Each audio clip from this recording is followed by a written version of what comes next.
Well, hello, everybody, and welcome to a live show between Multiverse of Color, DC Studios Podcast, and Ben's Take here on YouTube. We're here to discuss the full official Supergirl trailer that finally dropped today. I'm one of your hosts, Annie B from DC Studios and Multiverse of Color, and I have with me my fellow MOC contributors, Ben and Kyle. How are we doing today, gentlemen? I'm doing very good, thanks. Yeah, I'm having a super day. good day, exactly. Did that joke feel good for you, Kyle? I had a couple others, and I thought to go with the most obvious. The most cryptic one. I can like hear in Kyle's head right now how proud he is. He's like, yeah, I said it before anyone else said it. Never been heard before, but no, but it has been a great day. We, because March is almost over, and I rather that they didn't release this tomorrow, because April 1st is every journalist / content creator's worst nightmare. Like every year It used to be fun though. It used to be fun. But the problem is that the problem now with April Fools is that because every day has been a joke because the world is on fire, so like doing like April Fools is like kind of redundant. So I mean, it is funny, like on social media, the amount of like fake stuff that comes out, and you like for a second believe it, and you're like, fuck. It's I can only imagine what it's like, because for people who don't know, who are listening to this or watching this, Ben works for Discussing Film, which is one of the greatest outlets out there. But the problem is that there are so many people that are now just doing copycat accounts. Like there is like the Discussing Fish. Yeah. Oh my god. Like I have like to my buddy Jacob Fisher, who runs Discussing Film. Like, y'all need to do something about that. Like it's because like I've fallen for so many tweets these last 3 months, and I'm just like, hey, I even fall for them as well. Yeah, and you work for Discussing Film, so like you should have fallen for it. I mean, it's all fun to me. Like I like those accounts, and I like April 1st. I think it's just once a year get to do some silly things. And yeah. Right, but the problem is, like I said, the problem is because the world is on fire, like every day has been feeling like a joke. So, but we're entering the spring season, and Supergirl is on her way, and we have the first trailer. If you guys haven't seen it, it is on YouTube right now, so go check it out. Because otherwise, we're just gonna get right into it. So, I will start with Ben, because I have a lot of DC friends and a lot of DC fans, who are DC friends who are huge fans. But when it comes to Supergirl, I only have a handful of people who are like super enthusiastic about Supergirl. Obviously our great buddies, Rebecca and Morgan at Supergirl Radio, like they're like the goats. They're the legends of Supergirl fandom.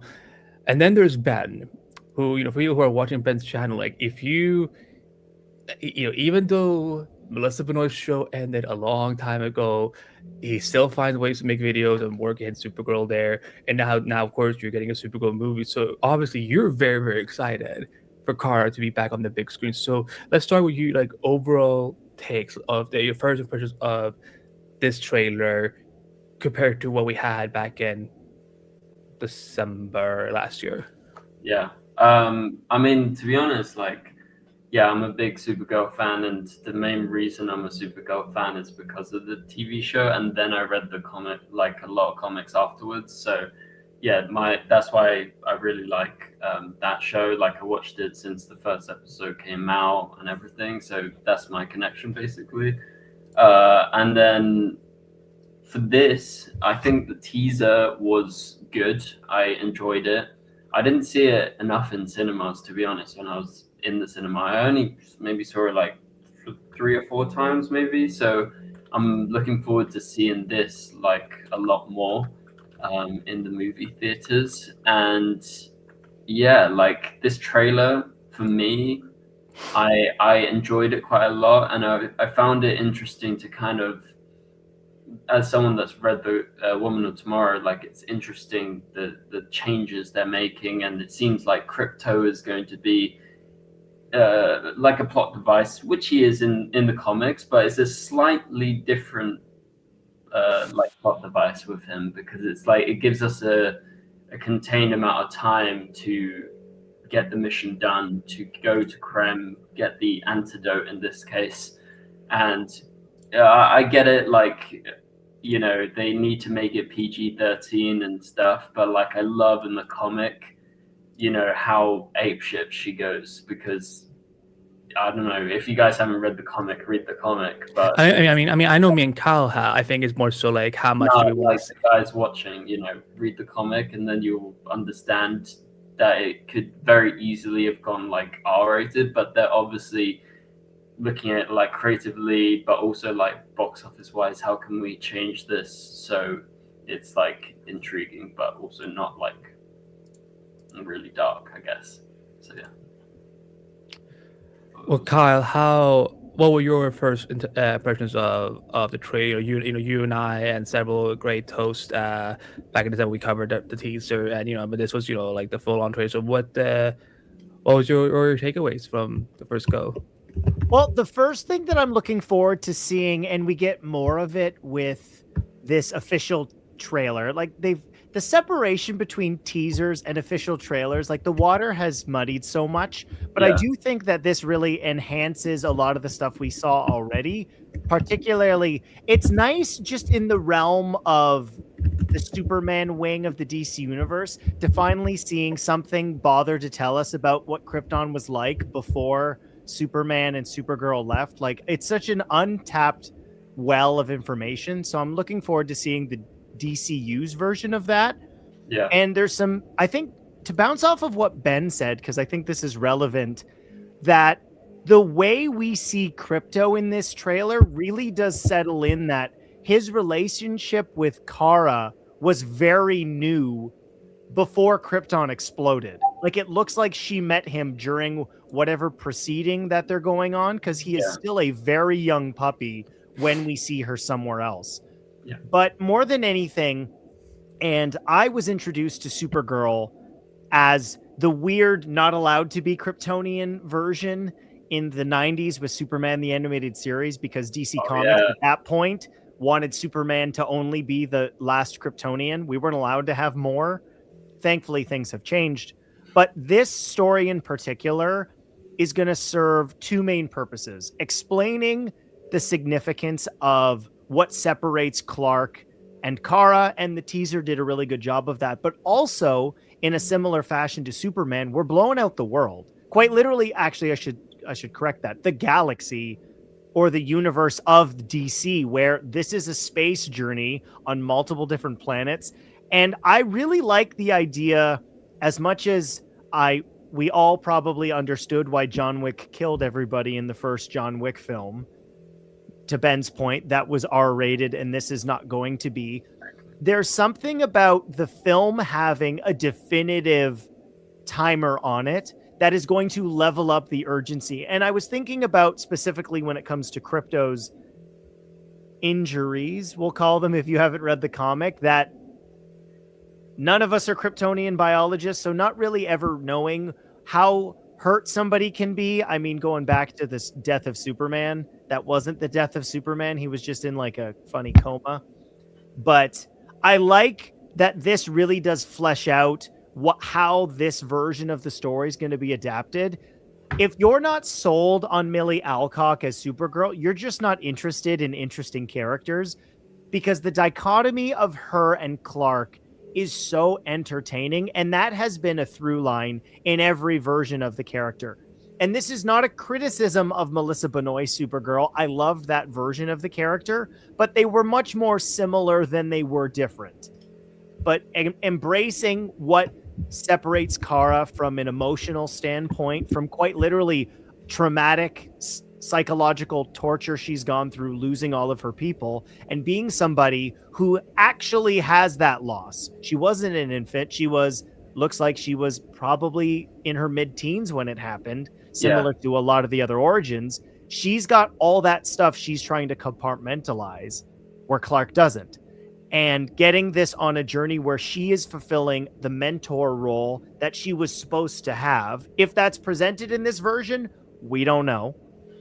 But really using Woman of Tomorrow as the bones for an interesting superhero story. I'm excited. And also being a fan of the 90s Super animated series, we get more Lobo. And that's definitely going to get butts in seats. It's absolutely perfect recasting of bringing Momoa into this universe. I'm hoping we get to hear all of his not swear words in the film, like Bastitch and everything, because that'll be really fun. And a character that was supposed to be in the comic. And I like how we're not just doing page for page adaptations, which is nice because even though I've read the comic, I don't want to know everything. That doesn't make for an exciting film going experience. But if you're selling Supergirl, like when we talked about Lanterns, which is, yes, people wanted green, and jokingly, I had a lot of green lights behind me for that recording. But this trailer and the teaser, they're selling Supergirl, and I think they're doing a really good job of that. Yeah, I think they sort of, just before you say your opinion, Andy, just on your point, I did notice that in the trailer that it's Millie Alcock playing her on Krypton. Obviously, we saw that in the teaser. And she looks like a similar age, you know. I don't think they've done much makeup wise or anything. Like, obviously, she looks young anyway. But it's interesting to look back at, like, let's say the Supergirl TV show, because you always had another actor who was much younger playing that version of Kara. So it seems like, yeah, that trauma is much more fresh for her. And that's why you have what you have at the start of the trailer, where she's basically saying, yeah, I don't have people. My people are literally dead, basically, and Crypto's all I got. And plus Superman, but also I don't know, it doesn't seem like she has like a perfect connection yet with Superman. So yeah. Yeah, no, I mean, to both of your guys' point is that, you know, I have loved Supergirl since, I mean, honestly, like, I mean, I always, you know, like, I knew Supergirl was, but I didn't actually, like, you know, find her, like, cool or whatever, like, until I saw her on Smallville. Like, I liked her in the animated show, that was fun. Supergirl movie is, you know, I mean, I love Helen Slater, but, like, that movie is weird. But, you know, like, I've always known that, like, that Supergirl is more than just the cousin of Superman. Like, that, you know, she is very much her own character. She can stand on her own feet, and she has her own great mythology when allowed to. So, you know, and obviously Melissa Benoist is one of the greatest things one of the greatest performers to have ever brought Kara to life, obviously. And now seeing her back on the big screen, but this, like, you know, Supergirl. I know, but the Flash was, you know, trash. Yeah, she was great. She was great, but again, like, to Rebecca Morgan on Supergirl, like, they really just used Kara as a plot device in that film. Like, they killed her over and over and over and over and over and over and over and over. And sorry, you know, I became like a hiccup, just like the movie, and over again. And I just, you know, like, that's not Sasha's fault. That is the studio's fault and the writing's fault and the directing's fault. But with this, like, the fact that they are leaning so much into, like, you know, this is a very different Supergirl, and you know, with the teaser, like, you know, the teaser did the job that it was supposed to make, and but with this, like, I felt we really got a larger sense of the story, and to Kyle's point, like, if people aren't behind the idea of Millie as Supergirl at this point, like, then, like, fuck you in that case. Like, I'm just gonna say that, like, because, you know, because she just in these, like, we've seen like 5 minutes now at this point of her in this film, and she's freaking great. Like, I really love that she, you know, again, like, we're in this. I don't know if we can say she's great yet. I think she's great. I think she looks the part. Yeah, she looked, but looking the part that's easy. Like, you have to be blonde. Yeah, you can. Yeah, true. There you go.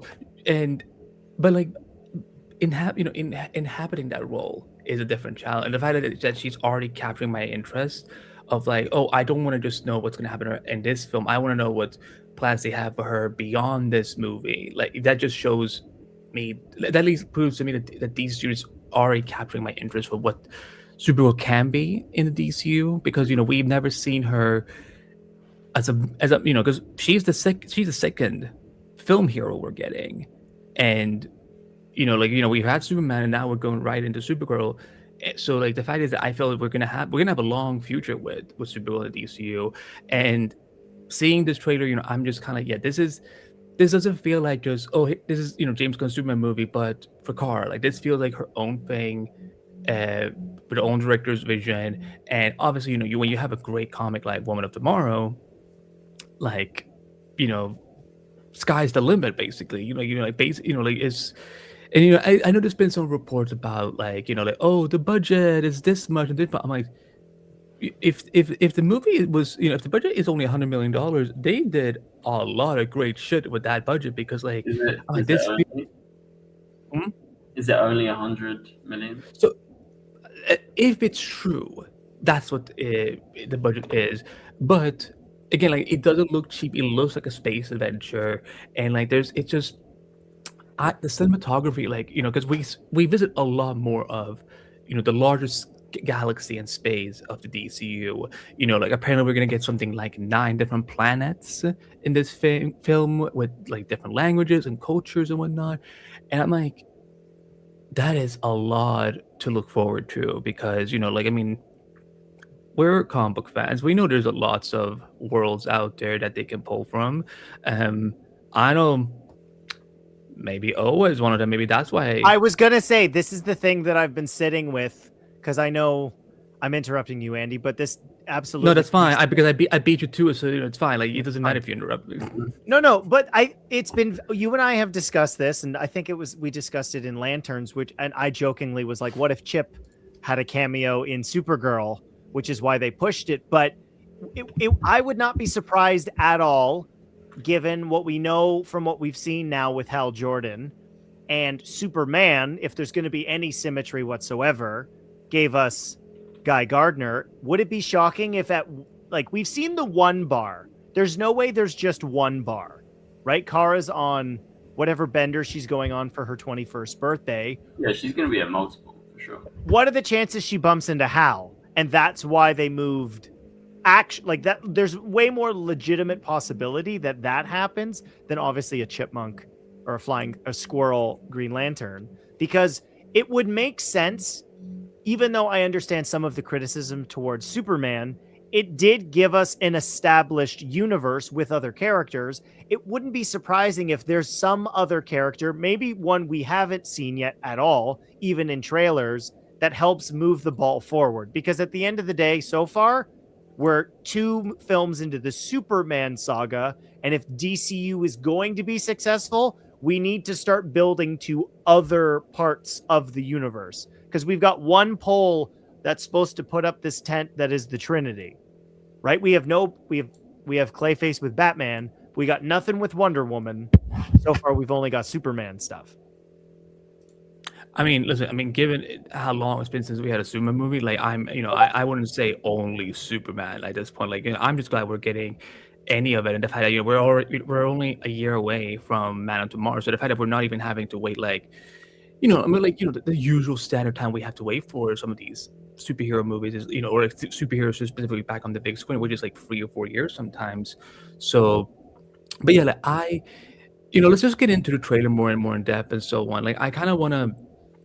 I want to start with, obviously, like one of the big centerpieces is obviously Krypton, and we're seeing a lot more of the culture. We're seeing a very prominent moment, which is the funeral of someone. I don't want to spoil too much, people who haven't been following the stuff, but we see things like what this world's Krypton looked like. We see what Kara's life was like back on Krypton, like with baby. Oh my God, like this movie is gonna break me when it comes to Krypton. Like every freaking time I see him, like I melt. Like, does anyone just see James Gunn's dog now? No. Uzo? True. No, I don't see it. I don't see him. But I mean, I know that's the inspiration. But like, Ozo's a very cute dog. Is Brainiac in the movie? What do we think? Is it like it has to be, right? I mean, if he is, I Post-credit doubt. scene. What? He could be in the post-credit scene. It could be a post credit because at that point, because the film when they were making the film, they hadn't cast Lars yet as Brainiac, so like he would have to film something between when he was cast until They June. do that all the time. What if it's Yeah. just his awesome like face spaceship? Like it Yeah, doesn't have to be Lars. Exactly. It could be doesn't that, have to yeah. Be like a full showcase of him, I guess. Like I would say, like if he's in the film, like I just don't expect to see him. And honestly, I kind of also don't want to see him, to be honest. Like it's because I want this to be like as close to Woman of Tomorrow as possible. And I don't really want, but I also specifically I don't really want this to be just like an interlude for Man of Tomorrow. Like no, because that's not what this is. But what do we think about the fact that like because again, Krypton left us with a lot of answers, questions at the end of Superman because of what Jor-El and Laura obviously revealed. So Ben seeing kind of more like again we're getting a taste of the fact that this is this Krypton isn't as black and white as obviously some people who watch Superman think it is. So what did you think about like some of the teases we got of Kara's home life back on Krypton? Yeah, I'm very interested in it. Obviously, some of you guys might have watched Krypton. That was a very interesting TV show, getting some insight into that. Yeah, I think. I mean, I haven't looked into like all the details. I don't know who the guy is whose funeral it is. Like I try and not get spoiled as much as I can these days. But yeah, like. I think everything looks cool. Yeah, I'm interested to see this different, older type version of Kara on Krypton and how it affects her going forwards. Also, I don't know, how did maybe seeing Kal-El when he was a little baby going, like, are they going to go off, at the same time? And does Kara go to like the Phantom Zone or some shit like she does in the TV show? Yeah, I'm just very interested to see like all of this, and I don't know how much Krypton we're gonna get, but I'm here for it. Depending on like, I really don't mind if it's a lot or not much at all, to be honest. So it's got to be the prologue, right? Like it would make yeah, no I other feel sense. like it's the setup, right? Right? Like we had in Superman, we had Motivation. yeah, like it sets the tone for everything, right? And then we'll get like an end game 5 years later or whatever, right? And she's like the constructs of the film are clearly presented here. What I'm really curious about is, are we going to get it if it is just a solid chunk that's interesting, or narratively are we sort of going to get questions answered through Kara's journey, specifically of course with her and Crypto, because that's again the meat of the film is that relationship and what promotes or the motive for why she does what she does. What? I don't. No, I mean, it is. I don't. I'm old. I'm old too. So Ben, you translate for us. He's saying Crypto's ugly. I mean, I don't think it's totally wrong. Like he's supposed to be odd. I don't think he's supposed to be like cute. He's cute. He's also a bad dog. This is an ugly dog. Y'all are fucking monsters. I can't believe you just said. Well, here's the thing. Because Ben is a cat person, obviously. So you don't cow. Kyle, you're just dumb. Like what do you mean? Like he's ugly? Like I didn't say he's ugly. Again, I'm a millennial, so I don't use that terminology. Like he's not supposed to be. Like I'm looking at the one of the two of them in the console when Kara's driving. He's just kind of like he's got character. I don't know. I'm neither cat nor dog person. I'm indifferent to pets, quite frankly. But again, similar to John Wick, this relationship has to be sold. And I like the fact that from what we saw in Supergirl, I would say Kara's dynamic with Crypto is not one of like I wouldn't classify Kara as a good dog owner, because look at what Crypto did to the Fortress of Solitude. People are going to hate me for this. That's a bad dog. Like what he does to Clark's Sanctum, It's not true. okay. It's just a bunch of alien eyes. Like it'll be fine. Like why? Wow. Why we? Yeah. It like This is entitled dog syndrome, Andy. That's what you have. Exactly. Allison. I agree. Like I may Hey, kick them James myself. Gunn himself said that he's a bad dog. So Yeah. Ben, We didn't talk about the Read- Superman read. FaceTime. we will talk. We will get to it. She said if they call a dog ugly one more time, we didn't say exactly. Is this There are dog no ugly bad or famous? famous? we said that dog is chopped. No bad dog, just bad owners. I agree, but this is Good, exactly the point. Like this relationship. Supergirl not a great dog owner. She's not a good dog owner. That's what I said. So that he Right. performs Yeah, I badly just- because he's not been trained properly. In the teaser, he's just pissing all over the trailer. True. That's Quite He has to- literally he on has to- Clark's newspaper face. He's gotta pay. He has gotta pee at some point. He did most on the paper. So like, let's just be freaking happy. Or go outside. Because we know they're parked. Like, okay, so did we know going to earlier onto the trailer? I don't, maybe I totally missed it. That spaceship we see land is like Kara's Des. Winnebago. Yeah, that's her ship. We see it even earlier. Yeah. No. Yeah. I mean, this was just a screenshot that I had up Yeah. of it. Yeah. So, where was I going with this? Ben No, just I bent I like- himself. The dog is chopped. God forbid. No, what I'm gonna say is that like the fact that I think that when it comes to the whole Krypton aspect, I think it's something we're gonna build towards throughout several projects because I don't just want a quick. The next DCU film is Man of Tomorrow. I know, That- but hold on. right?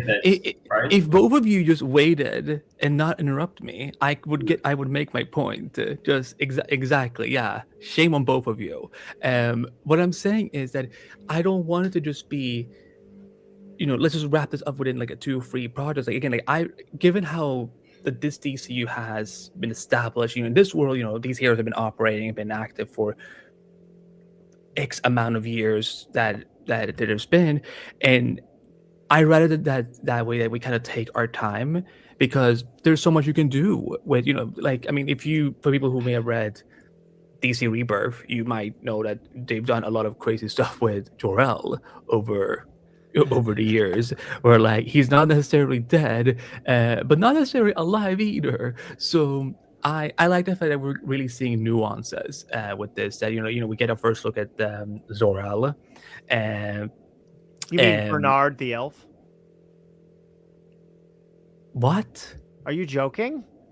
What do you mean, From the Bernard? From the Santa Claus. I don't know. I don't really What? watch a lot of Christmas. I don't watch a lot of Christmas With Tim movies. Allen? Seriously? That's been a long time. David but Krumholtz.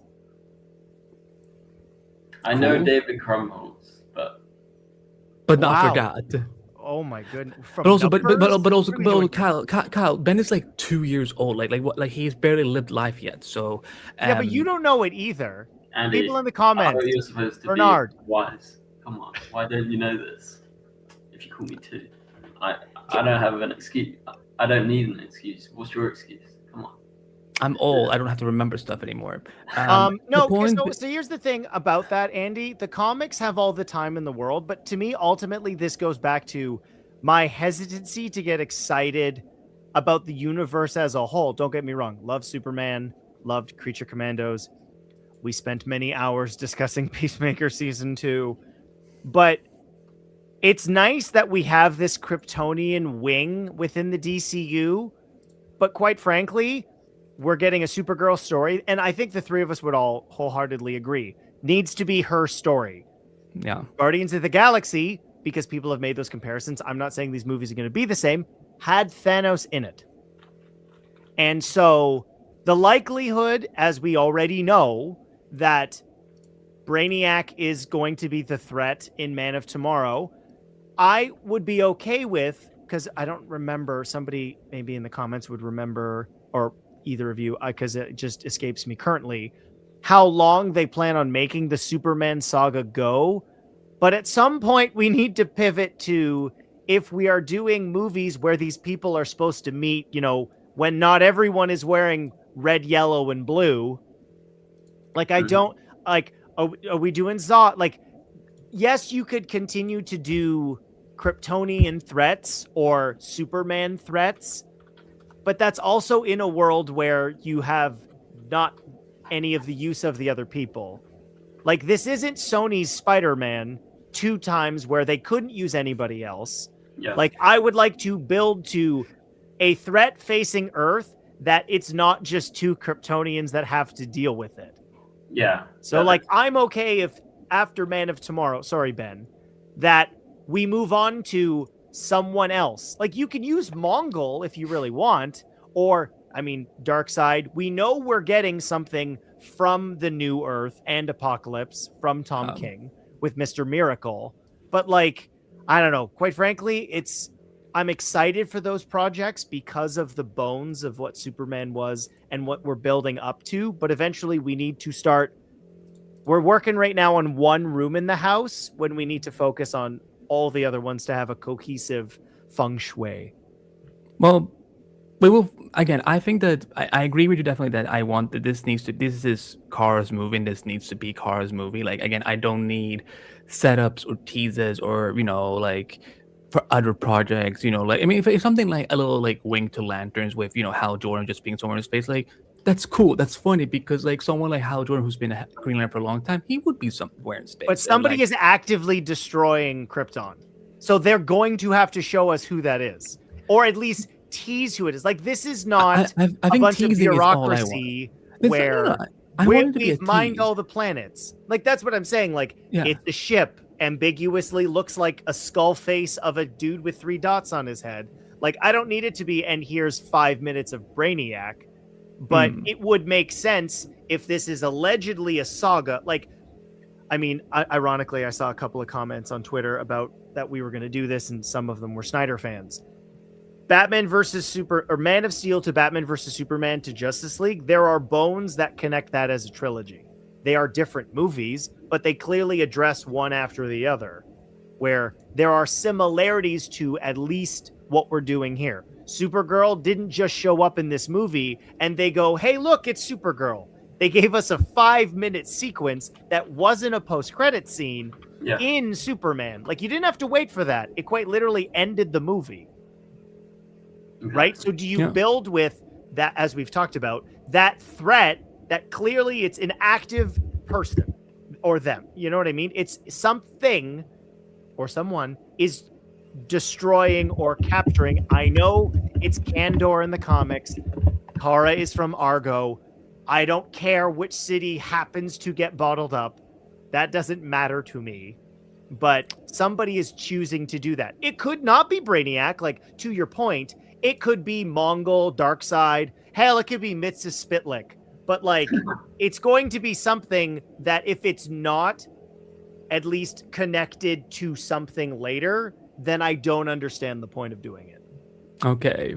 Well, going back to Supergirl, first a shout out to its news flag for this, the 199 Super.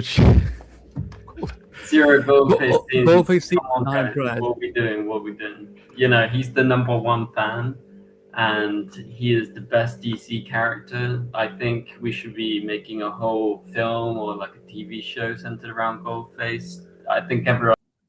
That was satisfying. Anyway, what I was gonna say was, when it comes to Supergirl, let's just focus, okay? Like, let's focus on the trailer. The planet being destroyed is in the trailer.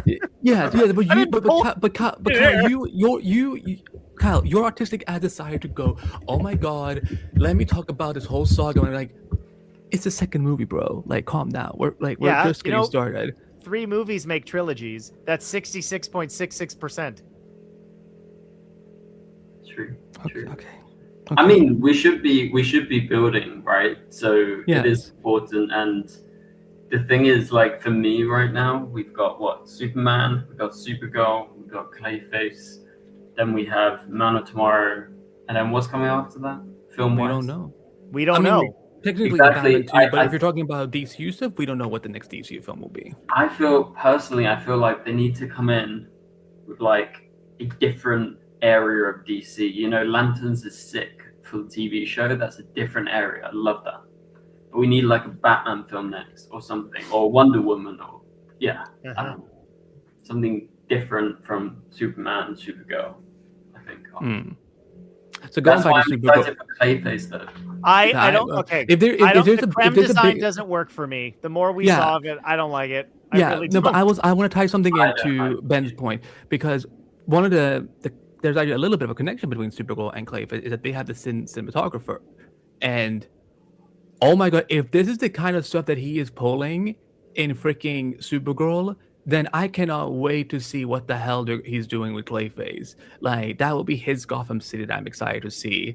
So, but one of the key takeaways that we get, because again, we got a little preview to her in the teaser, but we get a lot more of Rufy's really, really tragic backstory and why she comes to Supergirl. And like, I've never seen Eve Ridley, I think that's her name, in anything before, but like, I have a feeling like she's gonna be like stealing some scenes in this film. She's Like, English, right?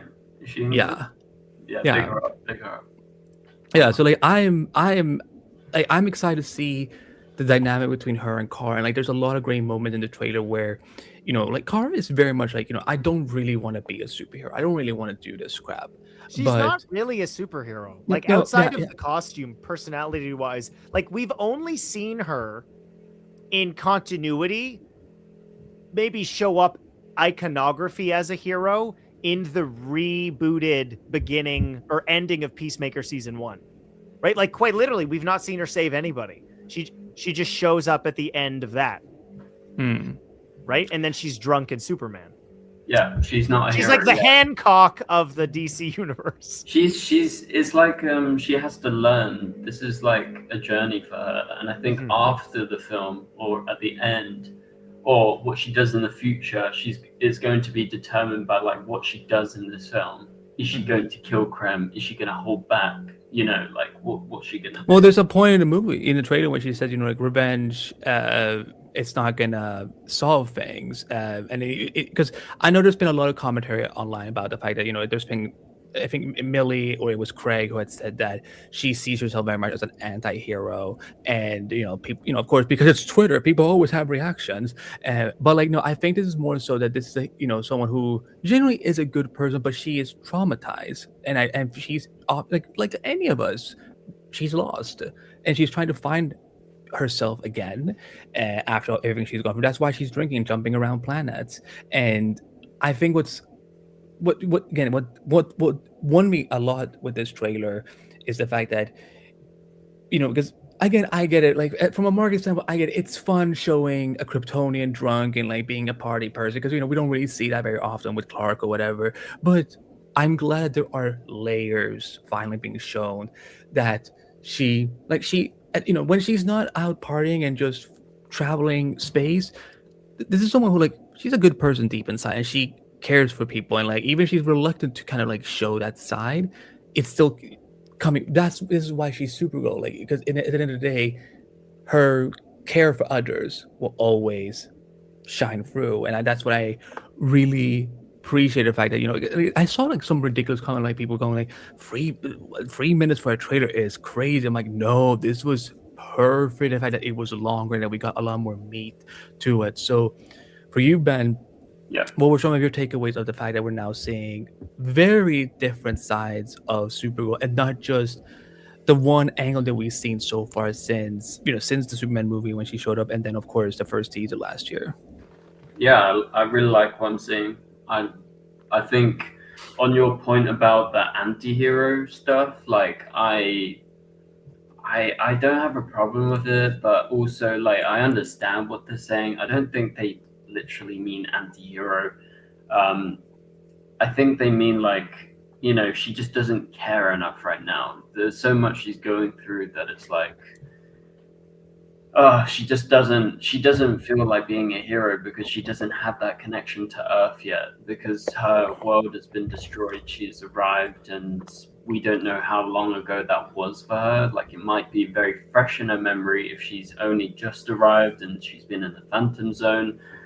So yeah, I mean, I'm very interested in everything that's going on. I think the film looks really good, to be honest. And yeah, I don't know. like exact. I just everything we've said so far. I feel like it's just getting me more and more excited, to be honest. Well, and to connect it to Superman, and the only things we've learned so far from that society is, Jor-El and Lara, not great people. So if the actual mission statement was, hey, go to Earth, have a lot of sex, and make some more half Kryptonians, we don't know if maybe Kara, being an adult from that, or young adult from that planet, was like, hey, I'm not interested in that. So, because from at least our understanding of Superman is that he's a hero because of the Kents, right? Like the idea that he got from the broken message ultimately doesn't define who he is as a person. And that's part of the exploration of that film is Clark is a hero because of who he is, not something he was told. And if Kara probably would have had the whole message. Now, again, I'm hoping David Krumholtz didn't give this a similar message that Bradley Cooper gave to Clark, but is this why she's choosing to do her own thing? Because Kryptonians are not the people we thought they were. I don't know. Like, are we going to explore that as well, right? Because that would help define who Kara is as her own self, apart from just being Kal-El's cousin. I want to bring up this comment from Fade Agent. But well, thank you for being here, Virgil. Retro style small telly where Clark's speech shown is pretty cool. Yeah, that was one of the things that was like, obviously, because obviously, we've known this now for a while that David Gordon Sweat will be back as Superman in this movie. Obviously, in like a cameo, capacity, and we see, and this is where we kind of get a good idea of really just how different Clark and Kara are, because to her, when she said, like, but I have no people, he's reaching out to her because he's worried about, like, when are you going to come back? I really want you to find your people, your place. But the thing is, like, he hasn't been through that trauma that she has. And that's not to neglect what he has obviously been through on Earth. There's, trauma is trauma. Like, that's not to dismiss it at all. But the fact is that Kara had literally had to watch her world end in front of her. And as she said in the first teaser, that Krypton did not end in just one day. The gods were not that merciful. Kind. We're not that kind. And so that's what I love, the fact that, we're in the space adventure. Again, I like the fact it's very retro. Like, again, I don't want it to be just all advanced, alien technology everywhere we go, because like I like, for someone who like grew up in the 90s with with fat TVs and like fat screens and radios or whatever and so on, like, or like Ben, get ready, but cassette tapes before. I'm assuming Ben has seen Guardians. He knows what a cassette tape is. He doesn't really like Marvel movies, so like I don't know if he I have, of course. And Andy, I had all of that when I was young too. Yeah, but like, you're so special, you 90s kids. Right. Did anyone else think though when Clark showed up, what a dork? Like, you see Kara just getting drunk and going to parties, and then Clark's like, "Hey, Kara, are you coming home?" But this is a compliment. Like, David Cornsweat's version of the character just is a natural portrayal of that big blue Boy Scout. So like the dichotomy is fantastic. It's great. I love that exists because it shows us how these characters are so different from each other. Exactly. Like, are you coming home? Like, your curfew's happened. Come be a hero. Why aren't you here? Yeah. I mean, it is still cute because the fact that we've never had a cinematic Superman and Supergirl at the same time. Like, every time we've had them, like, they've never, like, with Christopher Reeve and Hellsley, they never got to meet, except crappy CGI and The Flash. What about in the Arrowverse? I said in film and the big screen. I never said TV. Like y'all are correcting me and interrupting me when you really all shouldn't. Like, there's no cause for it yet. So shame on both of you.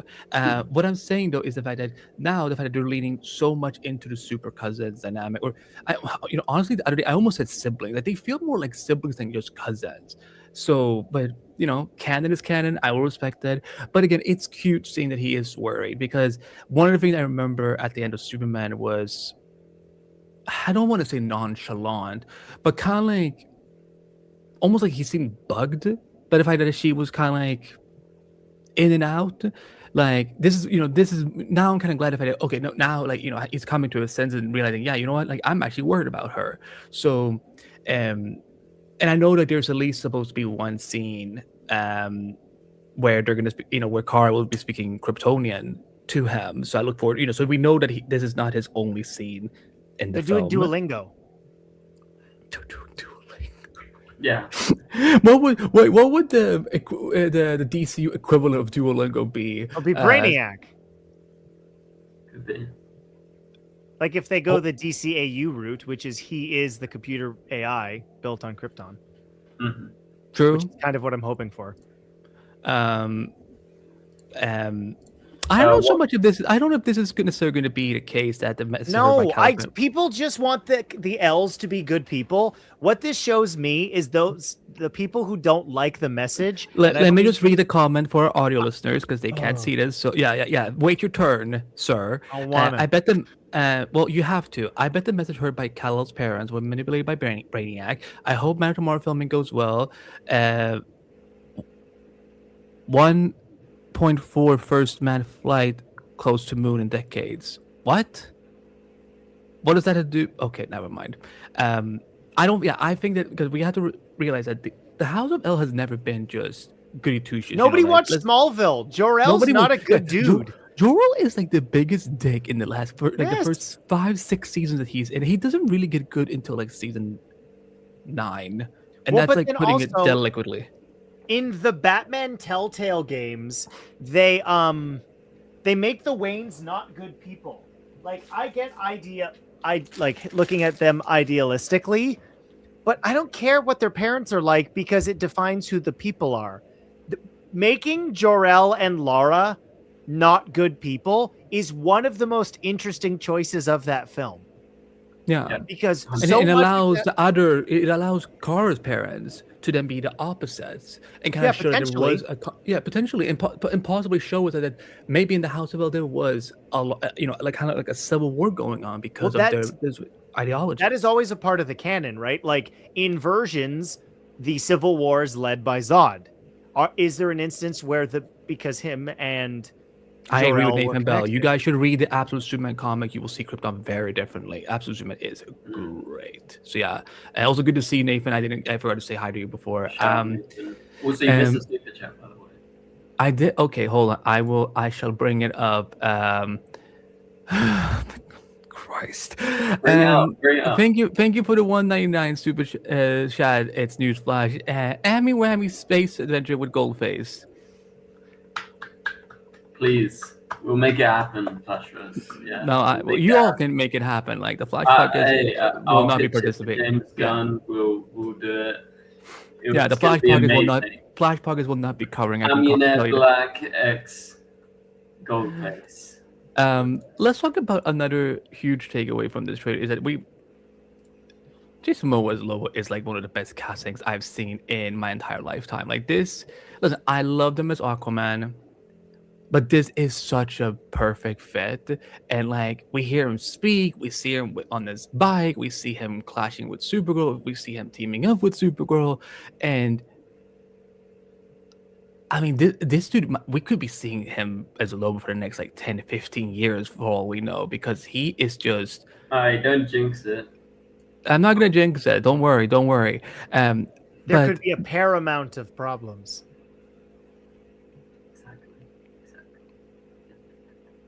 I hate you so much. Good night, everybody. But like, guys, like, how excited? I mean, again, it's perfect. It was the thing that, like, there are. I mean, it's very fascinating, and this sort of connects with the vague part of the conversation, specifically that Ben and I have had because it's more interesting. Sorry, Andy, about like what else we get from the DC universe. Like, I know we all see it. Who's going to be Batman? Who could be Wonder Woman? And there is a lot of conversation to be had as to who fits the roles best, depending on what hopefully Drew Goddard wants to do with it, and not another creative. But that's just my personal opinion. But what they're going to get from the DCU's version of those other characters. Yeah. Unless you have never seen anything with him, which would be hard given the success of Game of Thrones, and Aquaman did make a lot of money, the first one at least. Mm-hmm. Who would you cast as Lobo? Oh, I don't know, the guy who just is Lobo and happens to be Polynesian. Like, and no, you could have been day one as a casting director, and they're like, all right, we're thinking of doing Lobo. Who do we cast? Jason Momoa. Like, there's no thought. It's like answering on not a true or false, a multiple choice. See, like it's done, it's over, you move on. It's wildly entertaining. And with all the sort of spin-offs of the main films, no, it will continue until he makes a good movie that's not in the It universe. But I have to make it. Wait, why do I have to make a movie? No, and which I'm assuming they're talking about Muschietti. That's my guess. She's talking about me. You. Oh, it's well, me. I don't know. There's too many yeah, I'm the one. We'll take it as Andy Muschietti. I took it as Andy. Yeah. But okay. I think it's awesome. Like, would you be surprised if we get like a 6-episode HBO Max series where it's just him doing different bounties? Like, remember when Mandalorian was interesting? Mm-hmm. Like, that would be cool. I would watch that. Yeah, it would be awesome. More Jason Momoa. Like I couldn't even tell you the reason. I rewatched Fast and Furious X last week, and he's just Fast and Furious's Joker in that movie. He's perfect on screen. His charisma, it's infectious. So him playing Lobo, who is famously just a wild character, it's a perfect person. And I'm glad we actually, for our friends who work in entertainment journalism, they get to use actual screenshots and don't have to brighten the bejesus out of the 2 frames he was in the first teaser. Honestly, do y'all know how long it took me? Like, because I'm one of those entertainment journalists who have to deal with that, and that was a long afternoon, because I'm like, this, because we obviously don't want blurry pictures, but like, we only have the one shot. So it's more so like, who on Twitter could find the best shot, and then what could we use them to then brighten it up? So the fact that we got so much of Lobo in this, but again, it doesn't feel like he's overshadowing Supergirl's movie. Again, like, this would be a good. Again, like he's probably only in it for like a few scenes. Like, he didn't film for that long. Like, because I feel like even like when he showed the script, like when he had gotten the script, like it was like a few pages. Like, he's probably just in it for just, I would probably say like somewhere in the beginning, in the middle, and the end. 10 minutes maybe. Yeah, and that goes back to Carl's point about the rest of the universe. It's teasing Lobo, right? It's like, we're going to see him. He's not going to overshadow Supergirl. We're going to be introduced to a cool character, and we're probably going to see that character again, whether he's got his own project or if he's in like other projects. I think that's exciting for sure. I mean, I would kill for an HBO space drama of him just flying around, just doing different bounties. Also, like, Jason Momoa, like, I mean, yeah, like, I would, like, because and make it R-rated too. Make it R-rated. Sunday night on HBO. That would be killer. I have one criticism with this trailer. Like, again, like, I don't really have any issues with it, but it's more so, I wanted a licensed song. Call on Me was so perfect in the teaser. Mm. Like, I was thinking like Blue Monday or something. I don't know. I don't have, for what some was reason, the song they included in the trailer? This is it's some how you become heartbroken or brokenhearted. Oh, it's like I have that fucking song on my playlist. It's like what becomes of a broken. Yeah. Again, it's such a perfect song for her. Awesome. What's not perfect though is I'm trying. Okay, like, again, I'm sure in the movie he's going to be an interesting character. Again, I mean, there's, he kills Ruby's family and he's the villain. Like, there's not much more to it than that. But I just have a lot of questions about this visual change. Like, because in the comics, like he is, he's just a redhead, like he looks normal. Again, like He's and again, now. I get that they're trying to go with the whole idea that well, this is different alien cultures, they have different styles, which I'm like I totally fine with it, but this just kind of just looks one step too goofy. How are we feeling about Krem? I don't like it. It's one of those instances where if it ain't broke, don't fix it. Like, I don't know, for whatever reason, where they're like, well, we can't just have him be a bearded evil ginger guy. But it's just, But we could, and it would have been like people have shared his casting announcement, and you're like, like that makes again, sense. Yeah, I see it, and it does take away from the subtlety of what makes him scary. Like, I mean, the irony is just thinking about like other characters where the scary thing is who they happen to be. Like, I know it's been trending, I want to say within the last couple weeks, and this was a thought even when it came out before Ben was born, but when the first Spider-Man was made, and you're like, well, you didn't need a mask on Willem Dafoe. You could have just had Willem Dafoe's face. And one of the lessons that they learned for No Way Home was there's no mask on Willem Dafoe for most of the movie, where you had a guy who was ginger and had a beard. Done, stamp, moving on. But somebody's like, but what if he was scary looking? Like, but what if what he did was scary? Yeah. And not everything about him that removes any subtlety whatsoever. Killing someone's entire family, that's scary in itself. But like, you don't let that guy into your house. Yeah. 100%. Exactly. Like, it also because again, it also gives you kind of the idea of like, oh, so this is gonna sound terrible to say, but like it's gonna make Rufy's parents look like dumbasses. Of like, I mean, again, don't judge by a book by its cover, because like we all can look different and we can all be different people from what we actually look like. But the fact is that if you see a dude looking like that, who is armed, hesitant. who is armed, by the way, probably not the best idea to let him in. But again, like I said, wait, why do we know that they let him in? Was that shown in the trailer? He's in the house. We see him in the house. Yeah. But he could have broken in, right? Yeah. Well, it could be that, but either way, it's like it's not just so much. I wouldn't let that dude. That's not just the only issue that comes with his looks. It's also the fact that they're having to change him to look like that to sell the idea that he is scary. No, it's what he does that should be scary. Like, that's the thing. But does we will anything change about him? Like, think about the shots. Like, we see him in the house standing there. The expression on Ruthie's dad should sell to you, oh, something is amiss here. And then he kills his dad and still looks into camera. It is more terrifying that he's just a normal looking dude.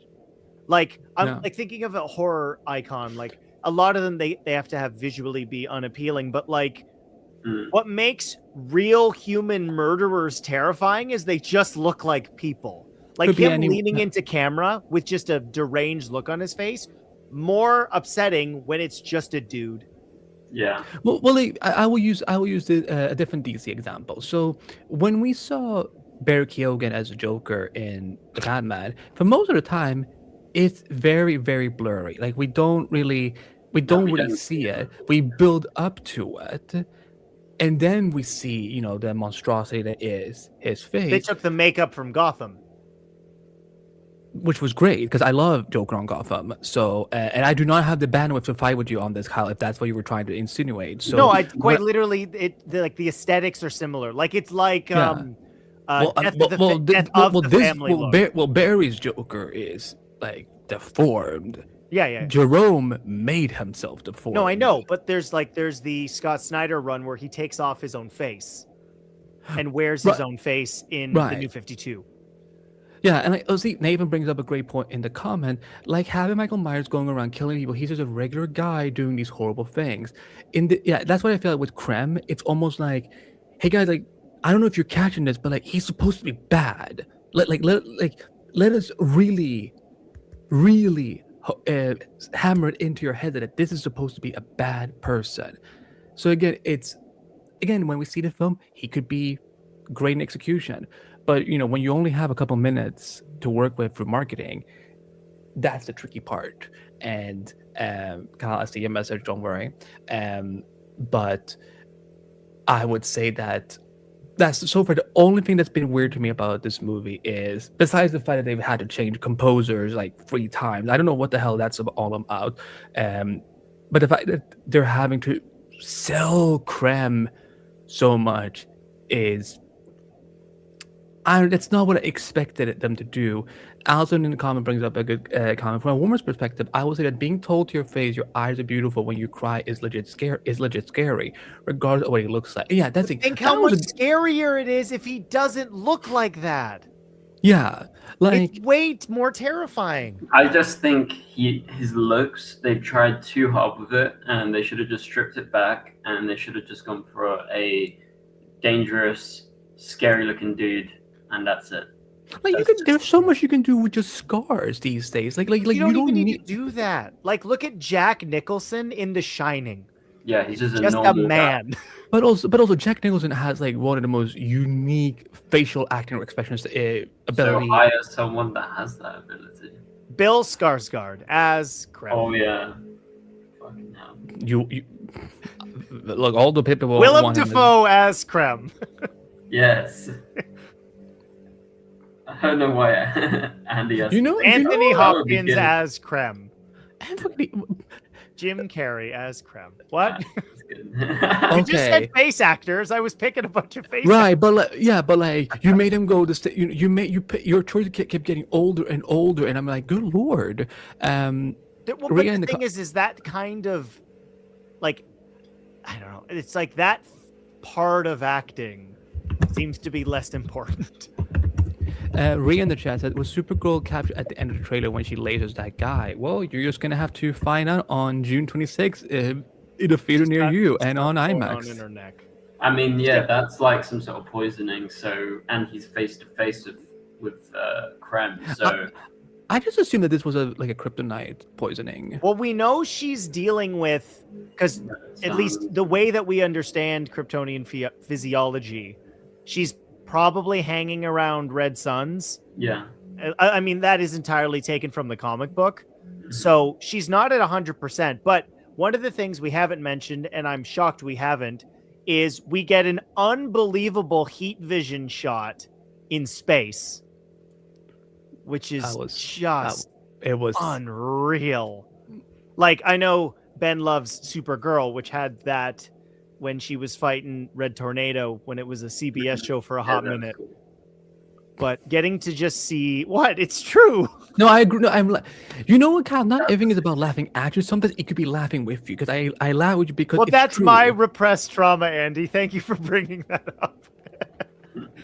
No, I think one thing before I have to go that I think kind of touches on my overall thoughts of this was what I love about Supergirl is the emotional gambit that character quite literally has lived through, which therefore we can see from the trailer. And this is not a criticism of the character, but like thinking about Superman, there's really like 2 emotional scenes. And so far, and this isn't a surprise, we know what Millie Alcock is capable of in the stuff she was in Game of Thrones. So this trailer to me completely sells that she understands the assignment, because Kara is not somebody who represses their emotions and has this ideal she's trying to live to. So her going through what we've seen from her in this, I guess we're just over or just under 5 minutes of footage is already more than what we saw from David Cornsweet. And that's not a criticism of him, because of course there's phenomenal sequences in there, but the emotional journey that Kara's going to go on, I'm so excited for this film. Yeah, I mean, it's just different, different stories. And that's what we need right now, especially for this genre in Hollywood. That we need superhero movies that actually are different from one another. Like, again, I don't want this to be, something that just feels like James Gunn's Superman movie. Like, no, because this is Supergirl. She's her own character with her own history, and I think they need to honor that. Kyle, I know you need to get going, so plug your stuff and then get the fuck out of my face, because love you too. I love you so much in some reality. In some reality. Well, maybe the new 52 one. I'm just kidding. That reality sucked. Rebirth has been way better. Anyways, yes, I am the host of the Film Realist podcast. If you're watching this right now, next week's review is going to be of Super Mario Galaxy the movie, or however they've decided to associate random Mario words in a title for that. I can say that the Film Realist Critic Juniors are going to participate in that review because I can't not see that movie with my children, so they will be participating with me. If you are a Multiverse of Color fan, I recently released my advanced review of Born Again Season 2. Spoiler free, of course, because don't want to get any of those Disney embargo people mad at me.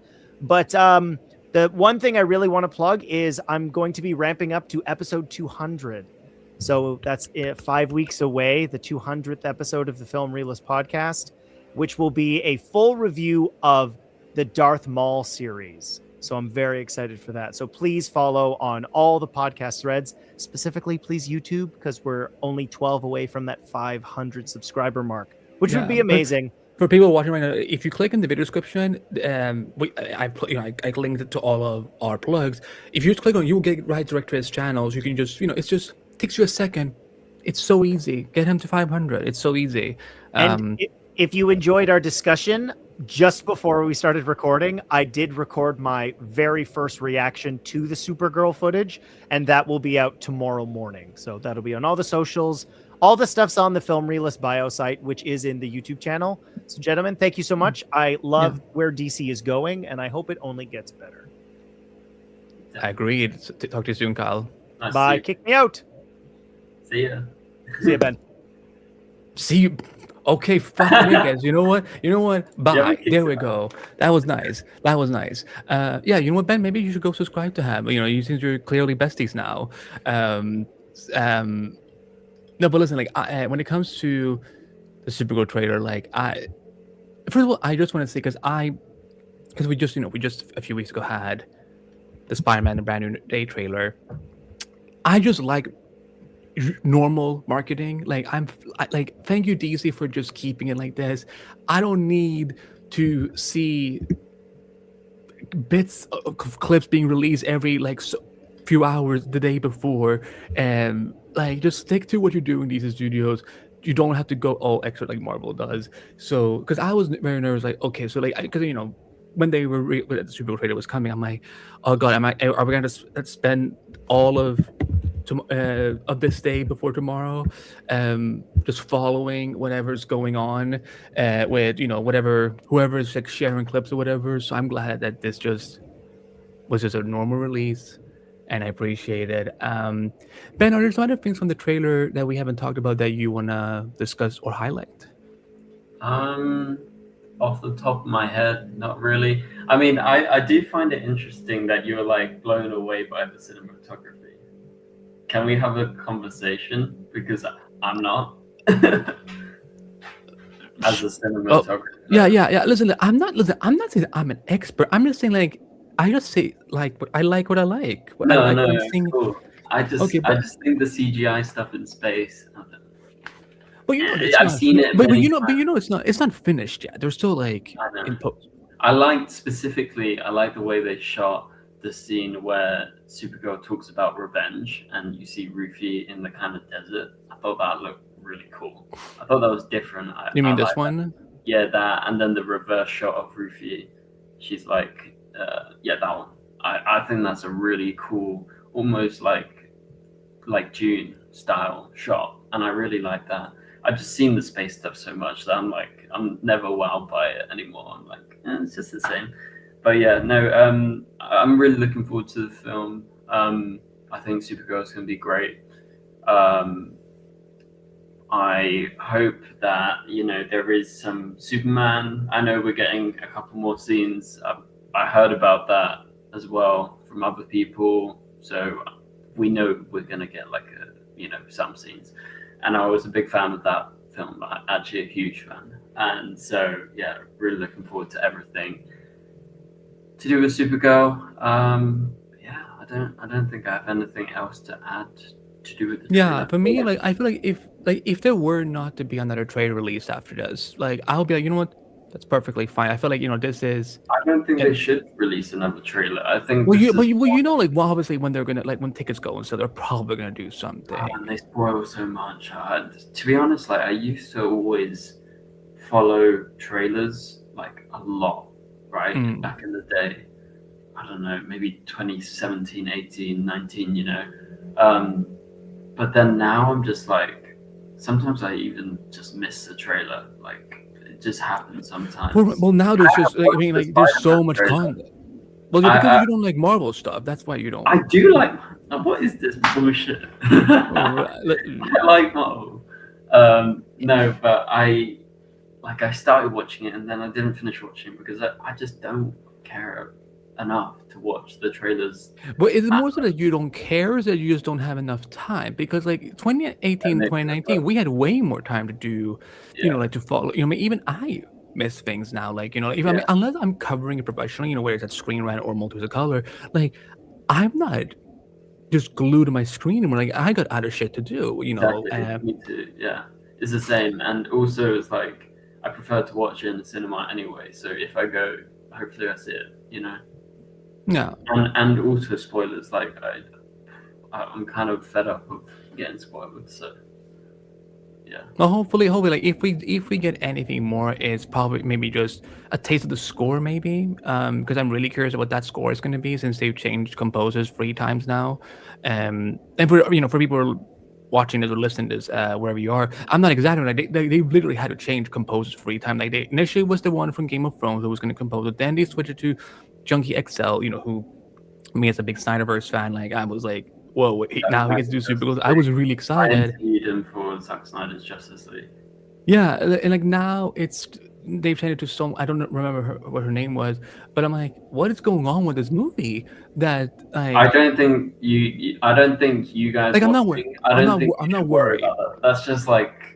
It's interesting because I haven't seen that many composers being changed for a film like this. It's not normally public. I don't know. Like this stuff really happens. Well, it's public because it's on. Like when you go to so the reason people found out about all this is because no, it's on when you go to Supergirl's like movie website, like that Warner Bros. Has launched, they have like a whole press release of the synopsis of who produces and then it says composed by, and that has now been changed 3 times. So it wasn't something like someone caught something on IMDb. Like no, this is something that Warner Bros. And DC Studios are distributing. So, but yeah, I know we will see. Before we go, I just want to see if go through some of the comments. We can't go through all of them, obviously, but I love the fact you guys are here, and because this was a little impromptu, but I appreciate you coming through. And Raven G996 asked before, think they're going to touch on the whole conquer Earth message from the elves in this movie. Well, we know that the guy who plays Zor-El has said in an interview that we are going to get a bigger explanation of what the House of El legacy really is and what they represent. Will we get all the answers? Probably not, but we're probably gonna get a bigger understanding, and it will bring more discussion. So I look forward to that. Nathan Bell going, Annie telling you guys off for speaking over him is hilarious. It is. Listen, like it's not easy being a moderator. It's not easy. It's not easy being like. But also like notice like how whenever they talked and they gave their thoughts, like I always make sure that every other host before me gets to share their thoughts on whatever we're discussing, and then I will go last, and I won't say anything. But then I get interrupted. So, but it's all good fun. Because we're it's a conversation. Come on. Sure. Nathan Bell also said, I obviously more of what the people of Krypton was like. We saw that in Supergirl. We learned about her mother and father. I love Krypto as a puppy. He's so cute. Oh my god, he's adorable. Nathan also said, do you have to wonder what Kryptonians' dog's biology is like? Like, is it like where people where it's near death? Would they do what Superman did during Death of Superman? Maybe. Also, I can't help but notice Kara didn't seem as scary or understand towards Clark. I feel like they have only met a few years ago, but of course she goes off world to drink on a red sun planet. Yeah, well, that's the thing. Like, yeah, I agree. This could be like, depending on, like Ben said before, if she has just woken up, like if she was in the Phantom Zone and she wakes up, like obviously, like she's not gonna be super into the idea of like, oh, my baby cousin is already grown up and my world is gone. Like, that's the thing. Like, we get this is why I love the fact that Superman and Supergirl like are different. Like, I don't like when they're just saying that, Supergirl is just whatever of Superman. Superman's Like, got, no, yeah. yeah, like she's so much more than that, and I think that people need to just remember it. Um, I mean, the whole and, point of why she goes to space in the comic is to find herself and to get away from being in the shadow of her cousin, right? Like, and it's about finding herself, right? That, like, that's why she's going out. She's experiencing new things, drinking where she on Earth wouldn't be able to feel anything. So, yeah, it's just going to be about like her finding herself, and then I think with that you will have their relationship kind of become a stronger bond. yeah, and that's why I'm like, for example, if like not saying that this movie would be a lead into Man of Tomorrow, but like if Kara were to be back in Man of Tomorrow next year, it would be interesting to see what the leap would be from whatever she's gone through in this movie to when we actually see her, like, yeah, with all these other characters, because now, since we last recorded, Jon Stewart is going to be in Man of Tomorrow. That's been confirmed. Hawkgirl is going to be back. Like, again, like, this is going to be a, quite a continuation to Superman. So I'm really curious to see like what her development from where we met her in 2025 to whenever we see her next after this year is going to look like. That's going to be very interesting to me. So, but we will see. We will see. But I think this the marketing for Supergirl continues to be amazing. Like they've started releasing now merchandise, Funko figures, and everything. And so I'm excited to see what they're going to do. Yes, sorry Ben. to interrupt. You did raise your fingers, so I accept it. Yeah, exactly. I don't like the posters. I think they're too similar to all the past posters. Like, give me actually like a cool poster. It's I don't know. The one they released earlier, it just looks like the other one, just with like a different. With the coat when like she has like the sunglasses on and everything. No, just the. I think the one you got in the background. Is that? Oh, this one. Oh, yeah. I mean, that one is but kind like of just no. But it's the the spray paint and the logo, the blue. See, like, but I like the spray paint. I like the spray print. It's cool. I know, but I've seen it. I want like a cool, proper poster that's not just like. We're gonna get so many posters between now and June. Like it's like we're literally 3 months away. Like we like there will be more. Like you worked in the cinema before. You know how often there are posters being changed and like how many new one comes in. Like it's. I love that Superman poster of him and all of them like in the crowd in Metropolis. You remember from last year? So they're just standing in the crowd in Metropolis. It's a really cool poster. Really fun. There was so many releases that I like the one I always loved the most was like when he's like the one that we got last like 2 Decembers ago, when he is just like flying up, like kind of like a reminiscent of Christopher Reeve's like Superman poses and whatnot. That's kind of like what I preferred.